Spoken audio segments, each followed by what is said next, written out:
안녕하세요, 이호석입니다. 오늘은 좀 새로운 코너인데요. 사실 여의도에 있는 애널리스트 분들 중에서 정말 좋은 보고서를 많이 써주시는 분들이 많아요. 그분들에게 저는 늘 감사하는 마음을 가지고 있는데, 그분들이 써주시는 정말 양질의 보고서들이 정말 묻히는 경우들이 많아서 그 중에서 정말 제가 봐도 너무너무 좋다라는 그런 보고서들을 저자의 허락을 받아서 그 내용을 좀 소개해드리는 그런 코너를 만들어 보려고 합니다. 오늘 첫 번째 소개해드릴 보고서는 미래에셋증권의 유명관 연구원님의 보고서입니다. 최근에 발간하신 8월달 전망 보고서인데요. 이 전망 보고서를 통해서 여러 가지 좋은 데이터들을 분석해 주셨는데, 그 내용들이 여러분들이 투자 판단하시는데 큰 도움이 되실 거라고 생각합니다.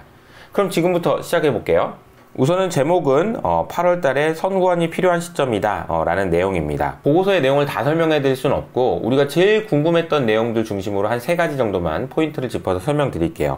첫 번째로는요, 우리가 많은 분들이 미국 대선 있잖아요. 미국 대선 이후에 S&P가 어떻게 움직였는지 이런 것 좀 궁금해 하시는 것 같은데, 그래서 유명관 연구원님은 대선이 있는 해와 대선이 없는 해를 나눠서 봤습니다. 그래서 대선이 있었던 해를 보니까요, 주가가 이렇게 움직이다가 잠깐만 8월, 9월, 10월 이때 좀 주가가 빠졌네요. 그죠? 그리고 나서 다시 오르는 그런 모습을 보였습니다. 반면에 대선이 없는 해에는요, 그냥 계속해서 가격이 올랐다라는 것을 확인할 수 있습니다. 그런데 이제 궁금한 건 이거예요. 대선이 있었던 해 중에서 2008년이 있었거든요. 근데 2008년은 금융위기잖아요. 그래서 연구원님이 2008년을 제외하고 다시 한번 그림을 그려보니까 이 선을 한번 따라가 보세요. 자, 잠깐만. 이렇게 됐다라는 거죠. 자, 2008년을 제외하고 나서 보니까 대선 전후로 해가지고 불확실성이 커서 9월달, 10월달에 빠지고 이런 일도 사실은 별로 없었다라는 겁니다. 그러니까 대선이 있었던 해는 항상 주가가 좋았는데, 사실 이거는 지금 미국 주식이 그냥 늘 좋았기 때문에 있었던 일이기도 해요. 그런데 인상적이었던 그림은 이거였습니다. 미국 대선이 있었던 해에 코스피의 성과인데요.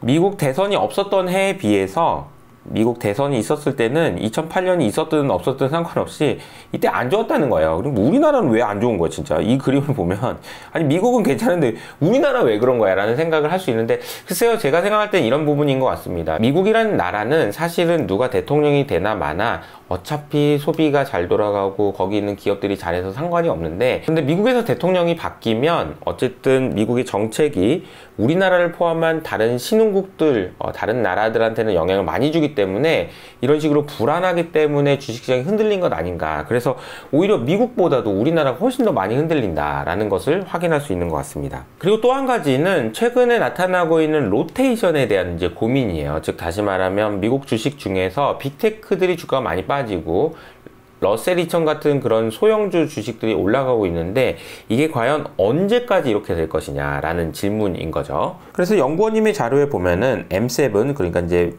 빅테크들과 그리고 M7을 제외한 나머지 기업들의 어닝의 증가율을 보여줬는데요. 올해죠, 2024년에는요, M7의 이익 증가율이 1분기 때 52%에서 3분기, 4분기로 갈수록 15%, 16%로 크게 낮아진다라는 것을 확인할 수 있었습니다. 자, 이것은 왜 그러냐면요, 올해 1분기 때는요, 작년 1분기랑 비교하는 거잖아요. 그러니까 이제 52% 좋았죠. 그런데 문제는 뭐냐면 올해 3분기, 4분기로 갈수록 작년 3, 4분기 때 이미 M7의 실적이 정말 좋았거든요. 그러니까 이것을 이기기에는 성장률이라는 측면에서는 성장률이 둔화된다는 겁니다. 성장률이 둔화된다는 건요, 이익이 올라가는 속도가 줄어든다는 거지 이익이 꼬꾸라진다가 아니에요. 그런데 반대로 보시면요, M7을 제외한 나머지 기업 같은 경우에는 성장률이 정말 안 좋아서 심지어 올해 1분기 때는 마이너스 7% 역성장을 하기도 했습니다. 이익이 오히려 빠졌다라는 거죠. 그런데 이것이 하반기로 갈수록 오히려 좋아지는데, 그 이유는 사실 작년 말에 너무 안 좋았기 때문이기도 합니다. 즉 다시 말하면 성장률이라는 관점에서 보면은 M7을 제외한 나머지 기업에 비해서 오히려 더 안 좋긴 한데, 그럼 이제 이것이 언제까지 갈 것이냐에 대한 고민 뿐만 아니라 내년에는 어떻게 될 것이냐를 보려면은 내년의 성장률을 보셔야 될 텐데요. 내년의 성장률을 보시면 내년에는 빅테크의 성장률이 15에서 18%, 그런데 빅테크를 제외한 기업들은 9에서 10% 정도 된다라는 거죠. 그러니까 결론적으로는 지금 최근에 나타나고 있는 로테이션이 계속 될 수도 있지만 한계가 있다라는 것을 생각할 수 있는 그런 부분이 아닌가 싶습니다. 그러니까 결국 이렇게 로테이션 가다가 어느 순간에는 결국은 얘가 더 좋은데 라는 그런 흐름으로 나타날 것이다 라는 것을 확인할 수 있다는 거죠. 그리고 정말 많은 분들이 고민하고 있는 반도체 주식 어떻게 해야 되나 라는 질문에 대해서도 굉장히 좋은 데이터들을 가져오셨어요. 그래서 2003년 그리고 2012년 그리고 2016년까지 반도체 사이클 상에서 이익의 성장과 주가가 어떤 식으로 움직였는지를 정말 자세하게 설명해 주셨는데요. 저는 2016년부터 19년까지 사이클을 먼저 보도록 하겠습니다. 이 그림을 보시는 방법은요, 일단은 주가가 이렇게 움직였고요, 그리고 이익이 이렇게 움직였습니다. 잘 보시면 주가의 피크가요, 여기서 나타났는데 이익의 고점은 여기서 확인이 됐습니다. 즉 다시 말하면 이익의 고점보다 6개월에서 9개월 정도는 주가가 선행한다 라는 거죠. 자, 주가가 고점을 찍었어요. 그리고 이제 좀 빠지기 시작합니다.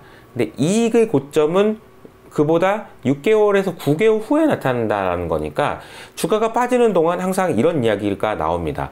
아니, 실적이 이렇게 좋은데 주가가 왜 빠져? 라는 이야기 말이죠. 그런데 이 관점에서 현재를 지켜보면요, 아직은 우리가 지금 현재 상황에서는 알 수는 없지만 반도체 기업들, 삼성전자나 하이닉스의 이익의 고점이 내년 3분기, 4분기가 돼도 계속 좋을 것 같은데 라는 전망들이 있다는 걸 감안해 보면 9개월을 땡긴다고 해도 올해 말에 고점이 나오면 모를까 벌써 고점이 나왔다고 보기는 너무 이른 것 아니냐라는 그런 이야기였었고요. 저도 이 부분에 대해서 공감이 가더라고요. 그래서 주가가 최근에 반도체 주가가 굉장히 많이 흔들리고 있는 것은 사실이지만 펀더멘탈 기준으로 보면 반도체 기업의 실적이 과연 언제 꺾일 것인가에 대한 고민들을 해보시고 판단하시면 좋지 않을까라는 생각이 들었습니다. 그리고 또 한 가지 여러분이 절대 간과하지 말으셔야 될 부분이 하나 있는데요. 최근에 우리나라 증시에는 반도체와 2차전지가 좀 조정을 받는 구간이기 때문에 이 주식을 제외한 나머지 주식들에서 실적이 좋은 애들 주가가 굉장히 좋아요. 그 중에서 특히 조선, 화장품, 방산과 같은 이런 기업들은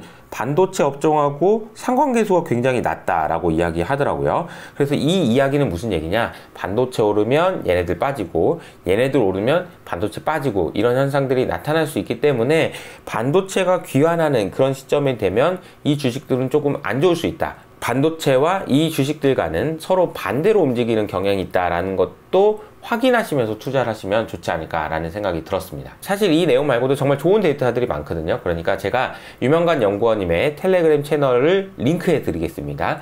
들어가셔서 좋은 자료도 많이 보시고요. 유명관 연구원님 많이 응원도 해주시고 그러면 좋을 것 같습니다. 여의도에 계신 많은 애널리스트 분들이 어깨 펴고 당당하게 일하실 수 있도록 이호석 아카데미 계속 응원하도록 하겠습니다. 그럼 저는 여기서 인사드릴게요. 안녕. 투자가 어려울 땐 슈퍼패스. 이호석 아카데미는 여러분이 진짜 투자자가 되어 성공하실 수 있도록 끝까지 돕겠습니다. 이번에 새롭게 하루 만에 배워서 바로 써먹을 수 있는 원데이 클래스를 오픈했는데요. ETF를 활용한 투자를 2시간 만에 배우고 바로 투자에 적용할 수 있는 강의입니다. 지금 바로 더보기란에서 슈퍼패스 코스를 확인하세요.